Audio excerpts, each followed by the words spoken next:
Hello children, how are you all? I'm sure you all are doing good. Let's start today's chapter, heat flow and temperature. Introduction.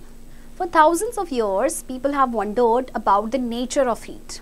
In the 19th century, British scientist James Prescott Joule performed a series of experiments that demonstrated that objects in motion did indeed produce heat. Furthermore, he found that more the motion, more heat was produced. You are probably familiar with this effect, although you may not be aware of it. For example, have you ever rubbed your hands together to warm them? Or perhaps hammered a nail and then noticed how hot it has become? In each case, motion produced heat. An understanding of heat and the role it plays in our lives is important for us. Hence, read this chapter carefully. हजारों साल पहले लोग काफ़ी wandered थे कि मतलब कि ये नेचर ऑफ हीट है क्या, राइट? फिर 19th सेंचुरी में एक ब्रिटिश साइंटिस्ट आए जिनका नाम था जेम्स प्रेस्कॉट जूल. उन्होंने बहुत सारे सीरीज ऑफ एक्सपेरिमेंट्स परफॉर्म किए जिससे ये पता चला कि जो ऑब्जेक्ट्स मोशन में होते हैं वो हीट प्रोड्यूस करते हैं. फिर उन्होंने ये भी पता किया कि जितना ज़्यादा मोशन होगा हीट भी उतनी ही ज़्यादा प्रोड्यूस होगी, राइट? जैसे कि आप देखते हैं अपने हैंड्स को, जैसे हम रब करते हैं उनको वार्म करने के लिए, वो वार्म हो जाते हैं, है ना? जैसे कि आप एक नेल कील को अगर आप हैमर करते हैं तो फिर आप थोड़ी देर के बाद जब उसको टच करके नोटिस करेंगे ना, वो हॉट हो जाती है. तो इन ईच केस, दोनों ही केस में क्या हुआ कि आपकी जो मोशन ने प्रोड्यूस की हीट, राइट? चलिए अब इसके बारे में हम डिटेल से पढ़ते हैं. 3.1 heat. If you put a pan on fire or a stove, it soon gets hot. It does not look different. But something has obviously happened to it. If you could see the molecules, the small particles that make up the pan, you would find that they are moving around more vigorously than when the pan was cold. This way, you would see that heat is a form of energy and it takes a form of molecular motion. We get most of our heat from the sun. There is also heat deep inside the earth which comes to the surface through volcanoes and hot springs. We produce heat by burning fuels such as coal or oil. These fuels contain carbon which combines with oxygen from the air to produce heat. Nuclear reactions also produce heat. जैसे कि आप एक pan को ना fire या stove पे रखेंगे तो हॉट हो जाता है, बट क्या ये डिफरेंट दिखता है? पैन तो पैन ही है ना? बट इसमें क्या होता है कि ऑब्वियसली इसमें कुछ चीज़ हुआ जिसकी वजह से वो हीट हुआ है, राइट? तो अगर आप देख सकें तो जो मॉलिक्यूल्स, जो स्मॉल पार्टिकल जो इस पैन को बना रहे हैं, ये क्या होंगे? ये विगरसली मूव करते हैं कंपैरेटिवली जब पैन आपका कोल्ड था. तो इस तरह से आप देखेंगे heat is a form of energy, okay? और इसमें क्या होता है? फॉर्म ऑफ मॉलिक्यूलर मोशन होता है. तो हमारी जो मोस्ट ऑफ द हीट हमें कहाँ से मिलती है? सन से मिलती है. अर्थ के इनसाइड भी आपकी हीट है जो कि आपके सरफेस में आती है थ्रू वॉल्केनोज और हॉट स्प्रिंग के. और इसके अलावा हम जैसे फ्यूल्स बर्न करते हैं, कोल या ऑयल, उससे भी हीट प्रोड्यूस होती है. इन फ्यूल्स में आपके कार्बन्स होता है जो ऑक्सीजन के साथ कंबाइन होता है. ऑक्सीजन आपके एयर में होता है, उसके साथ कंबाइन होकर हीट प्रोड्यूस करते हैं. न्यूक्लियर रिएक्शंस भी हीट प्रोड्यूस करती हैं. 3.2 effects of heat. When heat energy is absorbed by a body, various changes happen. Some important changes are as follows. अच्छा देखिए, अब क्या चेंजेस होते हैं जब हीट एनर्जी एक बॉडी एब्जॉर्ब करती है? Number 1, change in temperature. When a body absorbs heat, its molecules gain energy. This can either raise its temperature or melt it. जब भी कोई बॉडी हीट एब्जॉर्ब करती है तो उसके मॉलिक्यूल्स एनर्जी गेन करते हैं, तो इससे टेम्परेचर बढ़ सकता है या फिर वो मेल्ट हो सकता है. Number 2, expansion of matter. Metals expand when they are heated.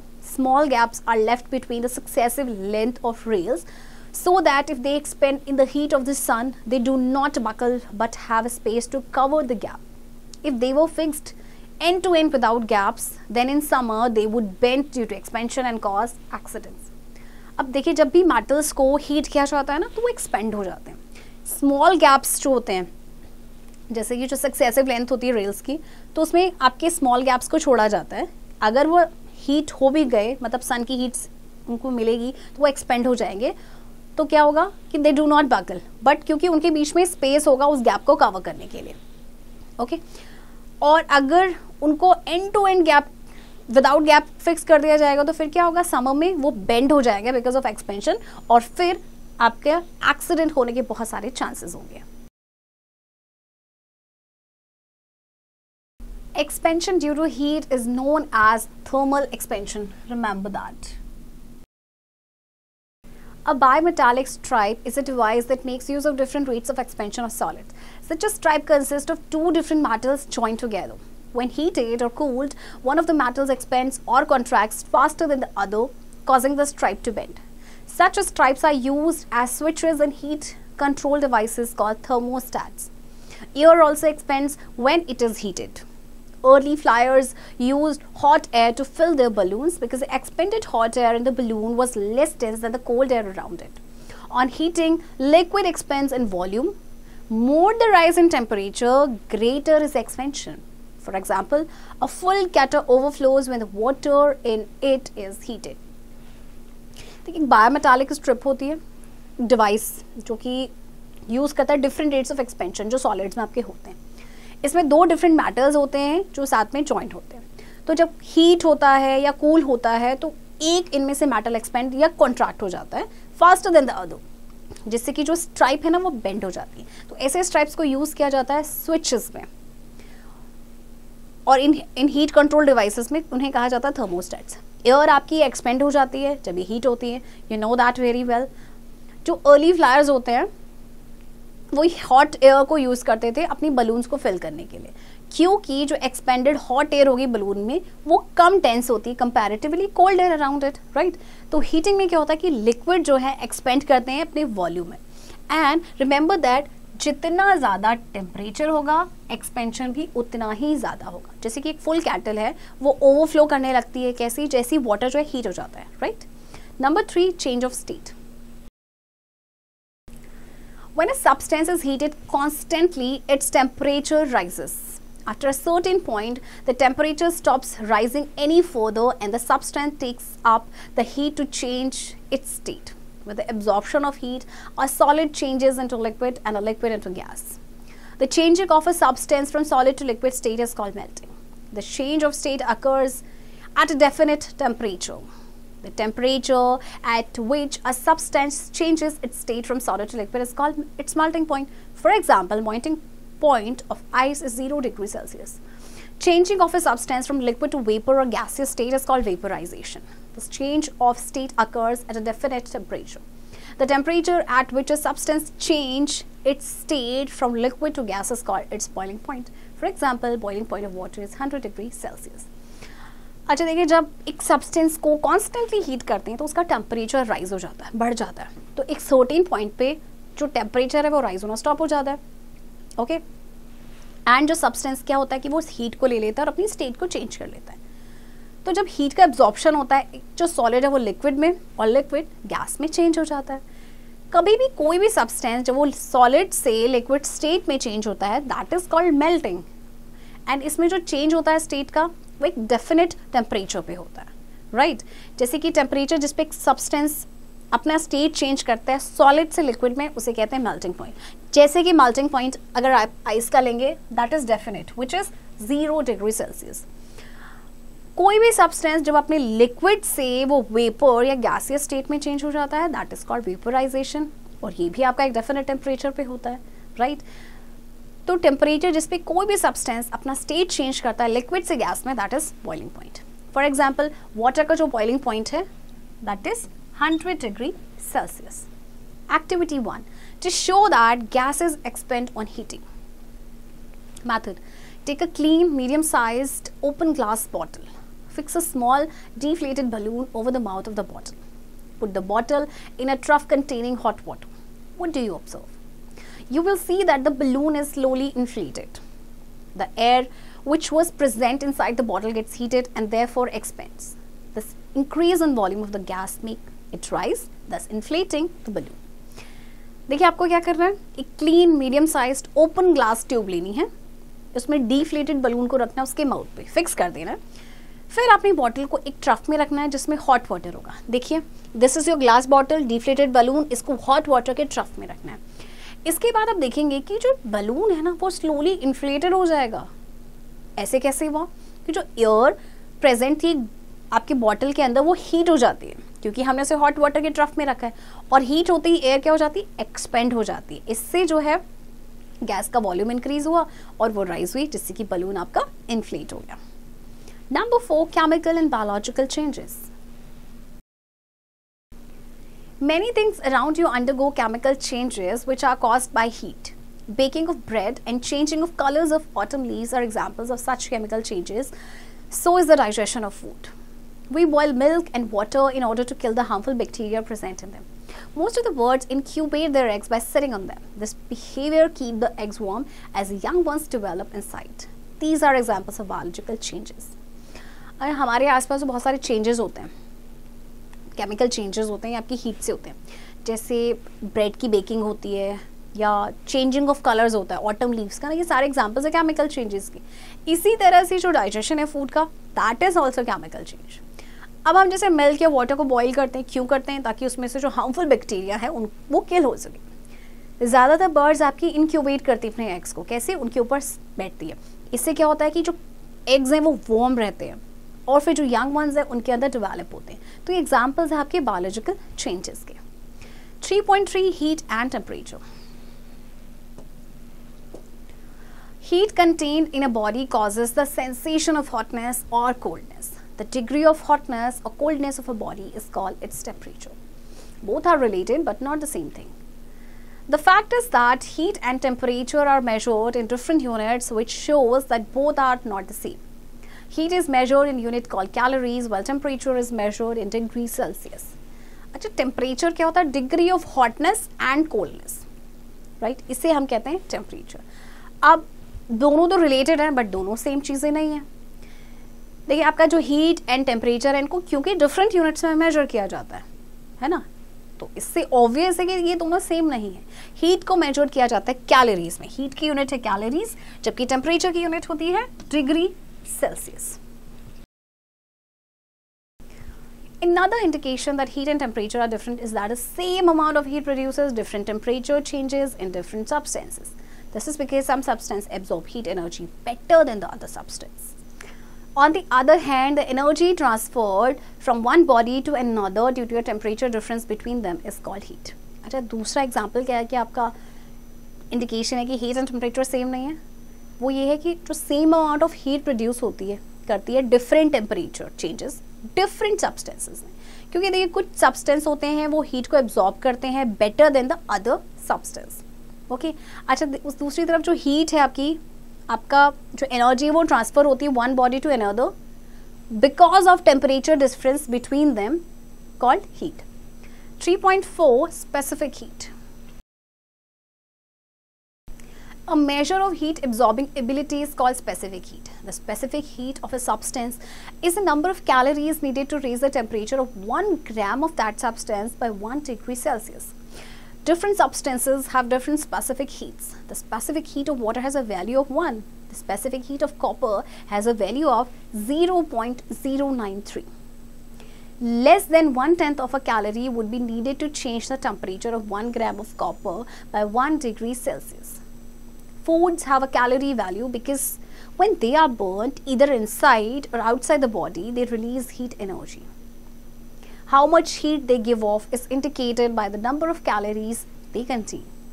However, there is one big difference. Food calories are really kilocalories. One food calorie written with capital C is equals to 1000 calories, which are written with a small c. जो specific heat का मतलब क्या होता है? ये major होता है heat absorbing ability का। तो स्पेसिफिक हीट किसी भी सब्सटेंस का क्या होगा कि नंबर ऑफ कैलोरीज की जो ज़रूरत पड़ेगी टेम्परेचर को रेज करने के लिए, उस सब्सटेंस का 1 ग्राम बाय 1 डिग्री सेल्सियस। तो हर सब्सटेंसेस की डिफरेंट स्पेसिफिक आपकी हीट्स होती है। जैसे आपको दिए गए हैं सब्सटेंस, उनकी स्पेसिफिक हीट्स। जैसे अगर हम वाटर की बात करें तो स्पेसिफिक हीट ऑफ वाटर है 1, जबकि कॉपर की बात करें तो 0.093। And less than the 1/10 of a calorie की ज़रूरत पड़ती है to change the temperature of 1 gram of copper by 1 degree Celsius. Foods की भी कैलोरी वैल्यू होती है, क्योंकि जब वो बर्न होते हैं, चाहे हमारी बॉडी के इनसाइड हो या आउटसाइड हो, तो वो हीट को रिलीज करते हैं। ओके, और देखिए एक बिग डिफरेंस ये भी, जो फूड कैलोरीज है आपकी वो रियली किलो कैलोरीज होती है। तो फूड कैलोरी जिसको हम लिखते हैं C से, कैपिटल C से, which is equal to 1000 calories, जो कि आपके स्मॉल c में लिखा जाता है. 3.5 scales of temperature. A thermometer consists of a glass tube with a bulb at one end. The bulb is filled with mercury. A capillary tube runs through the length of the glass tube. The tube is graduated with markings. We use different types of thermometers to measure temperature of different objects. Commonly used thermometers are laboratory thermometer and clinical thermometer. The temperature is measured in degrees Celsius. It is written as degree Celsius. Thermometer आप सभी ने देखा होगा, एक glass tube होती है, एक bulb होता है इसके एंड में, एंड बल्ब में आपका मर्क्यूरी फिल्ड होता है. एक कैपिलरी ट्यूब जो है it runs through the length of the glass tube. Tube जो है उसमें आपके मार्किंग्स होते हैं और हम डिफरेंट टाइप्स ऑफ थर्मोमीटर्स को यूज़ करते हैं डिफरेंट ऑब्जेक्ट के टेम्परेचर को मेजर करने के लिए. तो वैसे कॉमनली यूज आपके जो थर्मोमीटर्स होते हैं वो दो ही हैं, आपके laboratory and clinical thermometer. And जो आपका टेम्परेचर मेजर किया जाता है डिग्री सेल्सियस में, उसे देखिए इस तरह से लिखा जाता है, degree and C for Celsius. Clinical thermometer. अब हम बात करते हैं क्लिनिकल थर्मोमीटर की. It consist of a long thin narrow uniform glass tube with a bulb at one end. This tube is called the capillary tube. It is enclosed in a glass case. The bulb has mercury in it. A kink is provided in the clinical thermometer which does not allow the mercury to come down on its own, and you can note that measured temperature even after some time. You need to give a jerk to the thermometer to bring down the level of mercury below 35 degrees Celsius or 98.4 degree Fahrenheit before using it next time. देखिए clinical thermometer आपका इस तरह से होता है, right. इसमें आपके एक ग्लास ट्यूब होती है, एक बल्ब होता है एंड में जिसे कहा जाता है कैपिलरी ट्यूब. ये ग्लास केस से, एक ग्लास की कवरिंग से, कांच की कवरिंग से में इनक्लोज होता है. इसमें मर्क्यूरी होता है और एक किंक इसमें प्रोवाइड किया जाता है, राइट, जिससे क्या होता है कि ये मर्क्यूरी को वापस नीचे नहीं आने देता अपने आप से, और हम टेम्परेचर को मेजर कर सकते हैं कुछ टाइम के बाद भी. तो बस थर्मोमीटर को अगर हमें चाहिए कि जो मर्क्यूरी का लेवल है वो नीचे आ जाए बिलो 35 डिग्री सेल्सियस या फिर आपका 98 डिग्री फ़ारेनहाइट, तो हमें उसे एक जर्क, इस तरह से जर्क करना पड़ता है, ठीक है, अगर हमें नेक्स्ट टाइम उसको यूज़ करना है तो. When the bulb of the thermometer is placed beneath the tongue or under the arm of the patient, the mercury inside the bulb expands due to heat of the body and rises in the capillary tube. The marking up to which the mercury rises gives the reading of the temperature. Note the bigger mark. Also note the smaller marks between the two consecutive bigger marks. A bigger mark reads 1 degree. Each smaller division reads 0.2 degree. There are 5 divisions between two consecutive bigger marks. The normal temperature of a healthy person is 98.4 degree Fahrenheit or 36.9 degrees Celsius. If the body temperature of a person exceeds this temperature, she is said to have fever. अच्छा, अब देखिए इसमें क्या होता है कि जब bulb होता है ना थर्मोमीटर का, उसको आप टंग के नीचे रखते हैं, बीनीथ उसके नीचे या फिर पेशेंट के आर्म के नीचे, मर्क्यूरी जो है बल्ब में वो एक्सपेंड हो जाता है because of the heat of the body, और फिर वो कैपिलरी ट्यूब में राइज हो जाता है, आपका इस तरह से वो राइज हो जाएगा, राइट. फिर जो मार्किंग होगी जिसमें मर्क्यूरी आपका बढ़ेगा, ठीक है, तो वो रीडिंग हमें पता चल जाएगी टेम्परेचर की. हमें बिगर मार्क को नोट करना है और स्मॉलर मार्क्स जो है ना, जो दो कंसेक्यूटिव बिगर मार्क के बीच में है, उसको भी आपने क्या करना है, नोट करना है. बिगर मार्क का मतलब है 1 डिग्री और हर जो स्मॉलर डिवीजन है वो 0.2 डिग्री है. तो 5 डिविजन हो गए दो कंसेक्यूटिव बिगर मार्क के बीच में. तो नॉर्मल टेम्परेचर जो होता है ना किसी भी हेल्दी पर्सन का, वो इतना है फ़ारेनहाइट और डिग्री सेल्सियस में. अगर बॉडी का टेम्परेचर इससे ज़्यादा होता है, इसका मतलब पर्सन को फीवर है. Laboratory thermometer. Why do you need to measure temperature? Think of everything that involves measurement of temperature in everyday life. During fever, the body's temperature is higher than normal, and a thermometer can accurately measure the temperature of the body. A laboratory thermometer has 2 standard markings. The lower marking 0 degrees Celsius is the temperature at which water freezes. The upper marking 100 degrees Celsius is the temperature of boiling water. The distance between these two marks is divided into 100 equal divisions. Each division is called 1 degree Celsius. For convenience, laboratory thermometers are marked 10 degrees below the lower and 10 degrees above the upper markings. a laboratory thermometer minus 10 degree to 110 degree Celsius cannot measure the temperature of a candle flame because the temperature of a candle flame is more than 300 degrees Celsius. Scientists sometimes use another metric temperature scale, the Kelvin scale. On the scale, temperatures are measured in a unit called Kelvin. अच्छी आपको temperature नापने की ज़रूरत क्यों है? ठीक है, जैसे कि फीवर होता है, फीवर के टाइम पे क्या होता है, बॉडी का टेम्परेचर नॉर्मल से हायर होता है ना, और थर्मोमीटर जो है वो एक्यूरेटली मेजर कर लेता है बॉडी का टेम्परेचर. अब अगर हम लेबोरेटरी थर्मोमीटर की बात करें तो उसमें 2 स्टैंडर्ड मार्किंग्स होती हैं. जो लोअर मार्किंग है 0 डिग्री सेल्सियस जिस पे आपका वाटर फ्रीज होता है, एंड अपर मार्किंग है आपकी 100 डिग्री सेल्सियस जिस पे आपका वाटर बॉइल होता है. एंड जो डिस्टेंस है इन 2 मार्क्स के बीच का उसको डिवाइड किया गया 100 इक्वल डिविजन में, और हर डिविजन को कहा गया है 1 डिग्री सेल्सियस. तो कन्वीनियंस के लिए जो आपके लेबोरेटरी थर्मोमीटर्स होते हैं वो आपके मार्क्ड होते हैं 10 degrees below the lower and 10 degrees above the upper markings. यानी कि 10 डिग्रीज बिलो द लोअर यानी 0 से 10 कम है, यानी -10 से लेके 110 डिग्री सेल्सियस तक. तो अब लेकिन क्या होता है कि जो कैंडल फ्लेम है ना, कैंडल फ्लेम का जो टेम्परेचर है उसे लेबोरेटरी थर्मोमीटर नहीं मेजर कर सकता क्योंकि उसके तो रेंज सिर्फ इतनी है, और जबकि कैंडल फ्लेम का जो टेम्परेचर होता है वो होता है मोर देन 300 डिग्री सेल्सियस. तो साइंटिस्ट कई बार एक आपका दूसरा मेट्रिक टेम्परेचर स्केल होता है जिसे बोलते हैं कैल्विन स्केल, इसको मेजर किया जाता है. To convert Celsius degrees to Kelvin degrees, you simply add 273 to the Celsius temperature. For example, on the Kelvin scale, water freezes at 273 Kelvin and boils at 373 Kelvin. The Kelvin scale is useful partly because its lowest value, 0 Kelvin, which is equals to minus 273 degrees Celsius, is actually the lowest temperature that anything can reach. This temperature is called absolute zero. A comparative representation of Celsius and Kelvin temperature scales is given in figure 3.6. A clinical thermometer is used to measure the temperature of human body. It can measure only a short range of temperature from 35 degrees Celsius to 42 degrees Celsius. It is graduated accordingly because the temperature of the human body does not vary beyond these limits. Okay अगर देखिए आपको change करना है Celsius को kelvin में तो आप simply 273 add करते हैं सेल्सियस टेम्परेचर में. जैसे देखिए वाटर फ्रीज होता है आपका 0 डिग्री सेल्सियस पे, राइट? तो 0 में आप 273 प्लस करेंगे तो ये होगा आपका 273 कैल्विन. इसी तरह से वाटर बॉयल होता है आपके 100 डिग्री सेल्सियस पे, इसमें आप प्लस कर देंगे 273, तो your answer will be 373 kelvin. यानी डिग्री सेल्सियस को आपने जब कैल्विन में चेंज करना है you need to just add 273.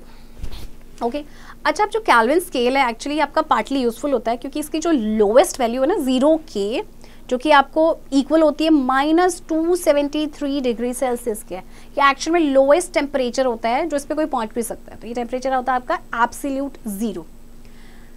अब क्लिनिकल थर्मोमीटर है, देखिए वो ह्यूमन बॉडी का टेम्परेचर मेजर करता है बट उसकी बहुत ही शॉर्ट रेंज होती है, वो होती है आपकी 35 डिग्री सेल्सियस से 42 डिग्री सेल्सियस तक, और ये अकॉर्डिंगली ग्रेजुएटेड है बिकॉज जो ह्यूमन बॉडी है वो इन लिमिट्स से ज़्यादा वेरी करता ही नहीं है, right? Conversion of Celsius degree to Fahrenheit. अब देखिए आपको डिग्री सेल्सियस को फ़ारेनहाइट में चेंज करना है. सो आपके पास फॉर्मूला है Fahrenheit degree is equal to Celsius degrees into 9/5 plus 32. और इसी तरह से आपको दूसरा है conversion of Fahrenheit degree to Celsius. Fahrenheit को आपको डिग्री सेल्सियस में चेंज करना है. तो देखिए कैसे चेंज करते हैं. सबसे पहले आपके पास है 37 डिग्री सेल्सियस एंड आपको इसको कन्वर्ट करना है डिग्री फ़ारेनहाइट्स में. So you have a formula of Celsius degree which is 37 degree into 9/5 plus 32, right? This is the formula. चलिए देखिए आप क्या करेंगे, इसमें आप 37 को 5 से डिवाइड करेंगे तो आपका आंसर होगा 7.4 into 9 प्लस 32. अब आप इन दोनों नंबर्स को मल्टीप्लाई करेंगे, मल्टीप्लाई करके आपका आंसर आ जाएगा 9 4s are 36, 3 carry and then 66.6 plus 32. और जब आप इसे ऐड करेंगे तो ये answer will be 98.6 degree Fahrenheit. देखिए 37 डिग्री सेल्सियस जो है वो आपका किसके इक्वल आ गया, 98 डिग्री फ़ारेनहाइट।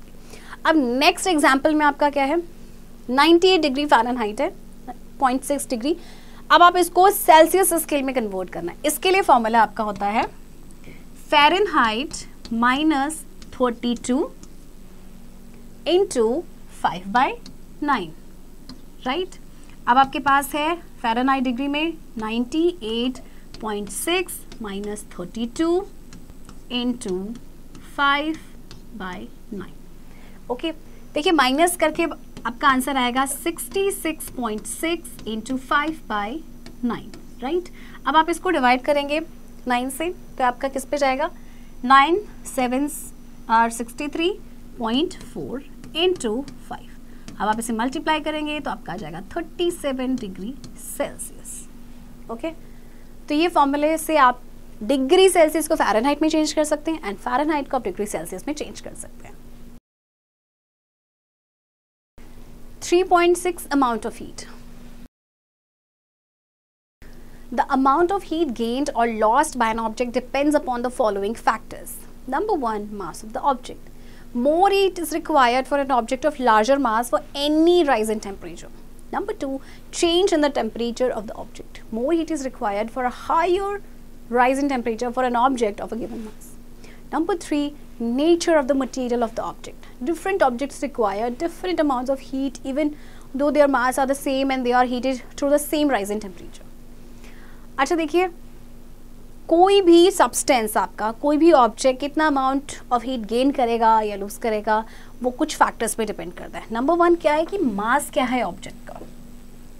तो देखिए जिसका लार्जर मास होगा ऑब्वियसली उसको ज़्यादा हीट की ज़रूरत होगी टेम्परेचर को राइज करने के लिए। And number 2 is the change in the temperature of the object.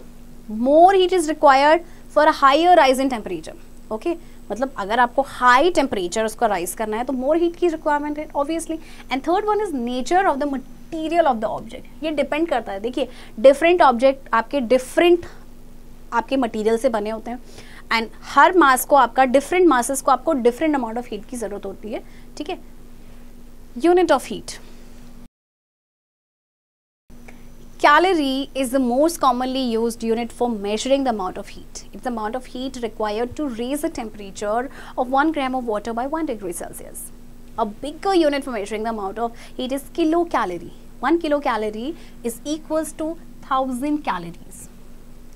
1 kilocalorie is the amount of heat required to raise the temperature of 1 kilogram of water by 1 degree Celsius. The energy content of food is measured in kilocalories. Modern and internationally accepted standard unit of heat energy is joule. 1 calorie is equals to 4.184 joule और 1 calorie, calorie को short form में हम CL लिखते हैं and joule J, and 1 kilocalorie is equals to 4184 joule. जिससे आपको पहले भी बताया था कैलोरी जो है आपकी अमाउंट ऑफ हीट को मेजर करने की यूनिट है। तो ये अमाउंट, ये क्या है आपका अमाउंट ऑफ हीट जो टेम्परेचर को राइज करने के लिए चाहिए होता है of 1 gram of water bye 1 degree Celsius. 1 kilo calorie में आपके 1000 कैलोरीज होते हैं और 1 किलो कैलोरी का मतलब है अमाउंट ऑफ हीट जो 1 किलोग्राम ऑफ वाटर के टेम्परेचर को 1 डिग्री सेल्सियस बढ़ाने के लिए रिक्वायर्ड होगा, right. 3.7 heat capacity.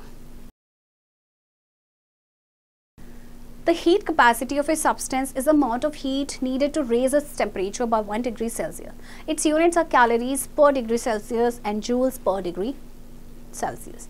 If we supply 1 calorie of 4.184 joule of heat to 1 gram of water, its temperature would rise by 1 degree Celsius. What would be the rise in the temperature if we supply same amount of heat to same amount of another substance? Let's see. देखिए जो heat capacity होती है substance की वो है आपका amount of heat जो आपको ज़रूरत होती है उसका टेम्परेचर 1 डिग्री सेल्सियस बढ़ाने के लिए। इसकी जो यूनिट्स होती हैं आपकी कैलोरीज पर डिग्री सेल्सियस एंड जूल्स पर डिग्री सेल्सियस।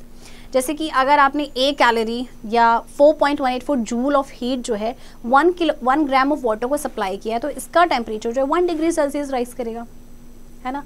तो अब देखिए क्या होगा टेम्परेचर राइज में अगर हम same amount of heat same amount of another substance को प्रोवाइड करते हैं। तो देखते हैं, take 2 beakers of equal size 500 ml, fill one with 200 grams of water and the other with 200 grams of vegetable oil at room temperature. Heat both the beakers with a spirit lamp for 5 minutes. Record the rise in temperature of each with a thermometer. We see that the temperature of oil increases more. It means oil requires less amount of heat than water to raise its temperature by 1 degree Celsius. Therefore, the heat capacity of oil is less than that of water. Thus, we conclude that same amount of heat cannot raise the temperature of different objects by same degrees. Thus, different bodies have different heat capacities. Water has the highest heat capacity compared to most other substances. The heat capacity of a substance depends on its mass. अच्छा देखिए, आपको 2 beakers लेने हैं same size के 500 ml के। एक में आपको डालना है 200 ग्राम्स वाटर, एक में आपको डालना है 200 grams vegetable oil at room temperature. अब आपने दोनों ही बीकर्स को 5 मिनट के लिए हीट करना है। टेम्परेचर को रिकॉर्ड करना है थर्मोमीटर से। ओके, तो आप देखेंगे कि जो टेम्परेचर है ना ऑयल का, वो ज़्यादा इंक्रीज हो गया। इसका मतलब ऑयल को लेस अमाउंट ऑफ हीट की रिक्वायरमेंट है comparatively water to raise its temperature by 1 degree Celsius. इसका मतलब जो कैपेसिटी है, यानी हीट कैपेसिटी जो आपकी ऑयल की है, वो क्या है, is less than that of water, right. तो देखिए, यहाँ से आप क्या कंक्लूड कर सकते हैं कि सेम अमाउंट ऑफ हीट जो है अगर हम प्रोवाइड करते हैं डिफरेंट ऑब्जेक्ट को, तो उनका टेम्परेचर सेम नहीं राइज होगा, सेम डिग्री से राइज नहीं होगा, राइट।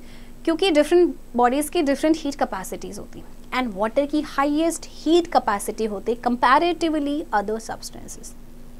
एंड जो कैपेसिटी होती है ना, हीट कैपेसिटी किसी भी सब्सटेंस की, वो डिपेंड करती है उसकी मास पे।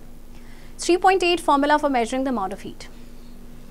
अब देखिए, आप अमाउंट ऑफ हीट को कैसे मेजर करेंगे। आपके पास एक फॉर्मूला दिया गया है, Q is equals to M into S into T। What is Q? Q is the amount of heat, M is the mass of the object, S is the specific heat of the object and T is the temperature, right?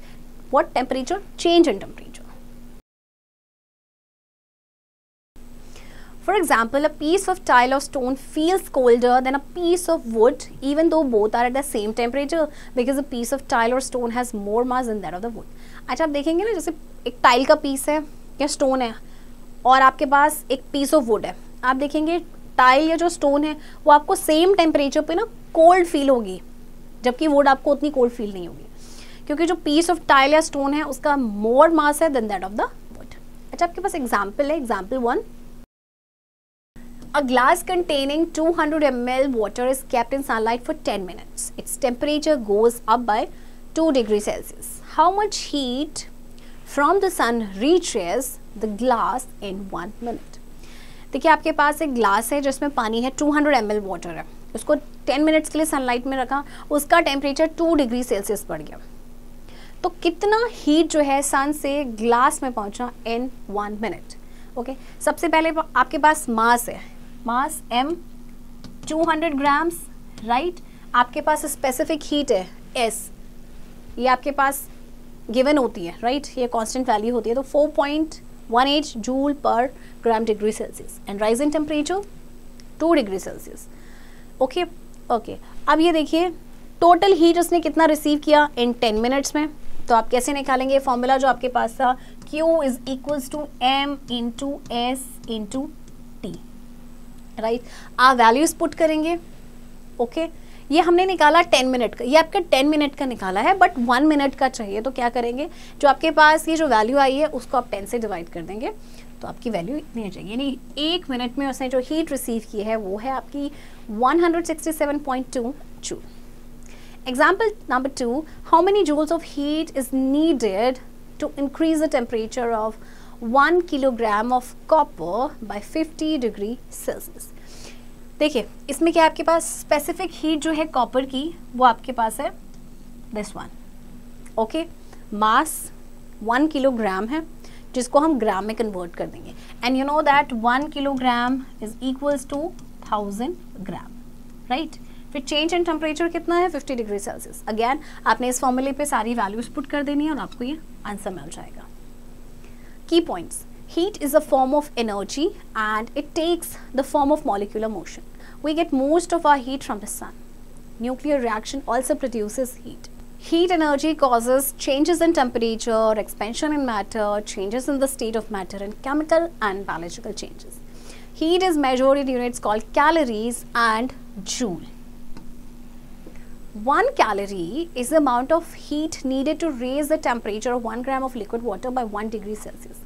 Specific heat of a substance is the number of calories needed to raise the temperature of 1 gram of that substance by 1 degree Celsius. The specific heat of water has a value of 1 calorie per gram degree Celsius, which is the highest. Food calories are kilocalories and are written with capital C, which is equals to 1000 calories. Temperature is a measure of the degree of hotness or coldness of a body. Temperature of a body is measured with the help of a device called thermometer in degree Celsius and written as this, degree Celsius. Clinical thermometer is used to measure the temperature of the human body. The temperature of a normal human body is 36.9 degrees Celsius or 98.4 degree Fahrenheit. The amount of heat gained or lost by an object depends upon the mass of the object, change in the temperature of the object, and nature of the material of the object. The amount or quantity of heat gained or lost by an object can be found out by applying the formula Q is equals to M into S into T, where M is the mass of the object, S is the specific heat, and T is the change in temperature. Children, I hope आपको ये chapter समझ आया होगा and इस chapter की practice अब आप खुद से करेंगे.